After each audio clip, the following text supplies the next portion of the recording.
Bismillahirrahmanirrahim. Assalamualaikum warahmatullahi wabarakatuh. Selamat datang di Paham Channel. Pada video kali ini, Paham Channel akan menyampaikan beberapa kata bijak dari Sayyidina Umar bin Khattab radhiyallahu anhu. Umar bin Khattab adalah khalifah kedua yang berkuasa pada tahun 634 Masehi sampai 644 Masehi.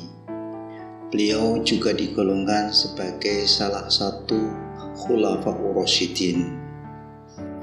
Umar merupakan salah satu sahabat Nabi dan juga merupakan ayah dari Hafsah, yaitu istri Nabi Muhammad SAW. Umar bin Khattab adalah salah satu dari 10 sahabat yang dijamin masuk surga. Dan di antara para sahabat, Umar bin Khattab termasuk sahabat yang zuhud.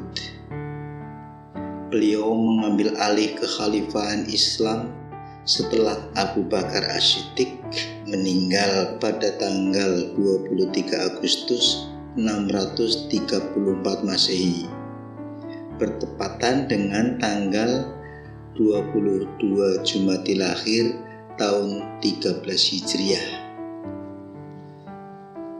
Dalam sudut pandang Sunni, Umar bin Khattab termasuk salah satu pemimpin yang hebat dan suri teladan dalam masalah keislaman. Beberapa hadis menyebutkan bahwa beliau sebagai sahabat Nabi yang paling utama setelah Abu Bakar As-Siddiq. Umar memiliki julukan yang diberikan oleh Nabi Muhammad SAW, yaitu Al-Faruq, yang artinya orang yang bisa memisahkan antara kebenaran dan kebatilan. Berikut beberapa kata bijak yang penuh makna dari Sayyidina Umar bin Khattab.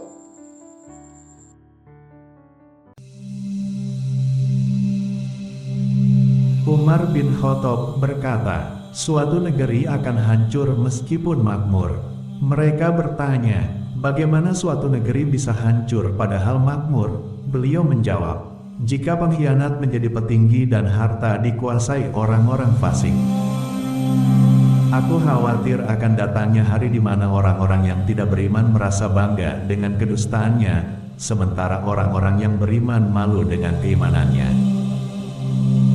Orang yang berilmu lebih utama daripada orang yang selalu berpuasa, sholat, dan berjihad.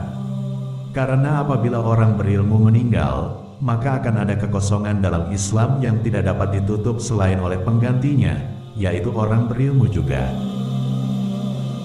Jangan tertipu oleh orang yang membaca Al-Quran, tapi lihatlah kepada mereka yang perilakunya sesuai dengan Al-Quran itu.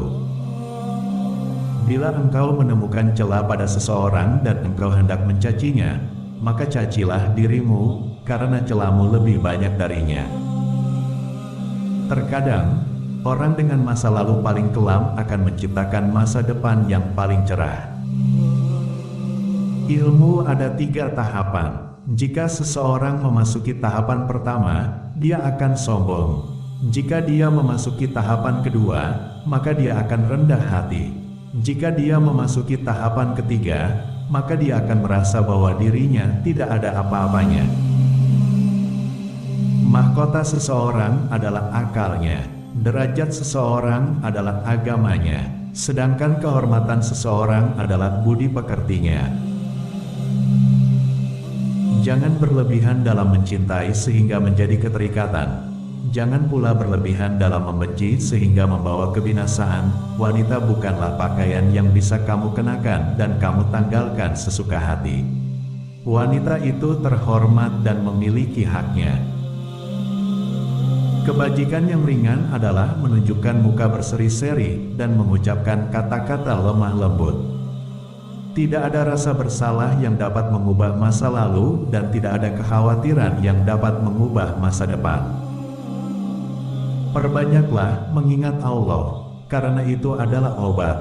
Jangan buat dirimu terlalu banyak mengingat manusia, karena itu adalah penyakit.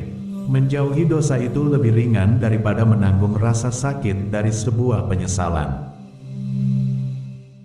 Keyakinan atau iman adalah di mana seharusnya tidak ada perbedaan antara perbuatan, perkataan, dan apa yang kamu pikirkan. Orang yang paling aku sukai adalah orang yang mau menunjukkan kesalahanku. Hindarilah sifat malas dan bosan, karena keduanya kunci keburukan. Sesungguhnya jika engkau malas, engkau tidak akan banyak melaksanakan kewajiban. Jika engkau bosan, engkau tidak akan tahan dalam menunaikan kewajiban. Jangan sekali-kali kalian terkagum dengan bagusnya seseorang dalam menyampaikan ucapan retorika. Tetapi seseorang yang menunaikan amanah dan menahan diri dari membicarakan kehormatan orang lain, dialah orang yang benar-benar mulia. Jagalah sholatmu, karena saat kamu kehilangan sholat, maka kamu akan kehilangan segalanya. Mahkota seseorang adalah akalnya, derajat seseorang adalah agamanya, sedangkan kehormatan seseorang adalah budi pekertinya. Ajaklah seseorang kepada Islam meski tanpa melalui kata-kata. Mereka bertanya, bagaimana caranya? Beliau menjawab, dengan akhlakmu. Raihlah ilmu, dan untuk meraih ilmu, belajarlah untuk tenang dan sabar. Orang yang mau menunjukkan di mana letak kesalahanmu, itulah temanmu yang sesungguhnya. Sedangkan mereka yang hanya menyebar omong kosong dengan selalu memujimu, mereka sebenarnya adalah para algojo yang justru akan membinasakanmu. Suatu pengetahuan, kalaupun tidak bermanfaat untukmu, tidak akan membahayakanmu. Janganlah kamu berburuk sangka dari kata-kata tidak baik yang keluar dari mulut saudaramu, sementara kamu masih bisa menemukan makna lain yang lebih baik. Kalau engkau merasa berkuasa untuk berbuat aniaya kepada hamba-hamba Allah, ingatlah bahwa Allah lebih berkuasa lagi membalasnya. Jika pasanganmu sedang marah, maka kamu harus tenang. Karena ketika salah satunya adalah api, maka satu yang lainnya harus bisa menjadi air yang bisa meredam amarah itu. Mohonlah pertolongan kepada Allah agar menolong kalian melawan nafsu jahat kalian. Sama seperti kalian memohon pertolongan dalam melawan musuh-musuh kalian. Duduklah bersama orang-orang yang mencintai Allah, karena bergaul bersama orang seperti mereka akan mencerahkan pikiran. Manusia yang berakal adalah manusia yang suka menerima dan meminta nasihat. Jangan melupakan diri sendiri saat menyampaikan nasihat kepada orang lain. Barang siapa menempatkan dirinya di tempat yang dapat menimbulkan persangkaan, maka janganlah menyesal kalau orang berprasangka buruk kepadanya. Aku tidak peduli atas keadaan susah dan senangku, karena aku tidak tahu manakah di antara keduanya itu yang lebih baik bagiku. Bersabarlah, karena kesabaran adalah sebuah pilar keimanan. Lidah akan terus berkata jujur selagi hatinya ikhlas dan luhur. Jadilah orang yang bermartabat, jujur dan selalu menyampaikan kebenaran. Aku tidak pernah mengkhawatirkan apakah doaku akan dikabulkan atau tidak. Tapi yang lebih aku khawatirkan adalah aku tidak diberi hidayah untuk terus berdoa. Aku tidak pernah sekalipun menyesali diamku, tetapi aku berkali-kali menyesali bicaraku. Jangan bersedih atas apa yang telah berlalu, kecuali kalau itu bisa membuatmu bekerja lebih keras untuk apa yang akan datang. Apa yang melewatkanku tidak akan pernah menjadi takdirku, dan apa yang ditakdirkan untukku tidak akan pernah melewatkanku.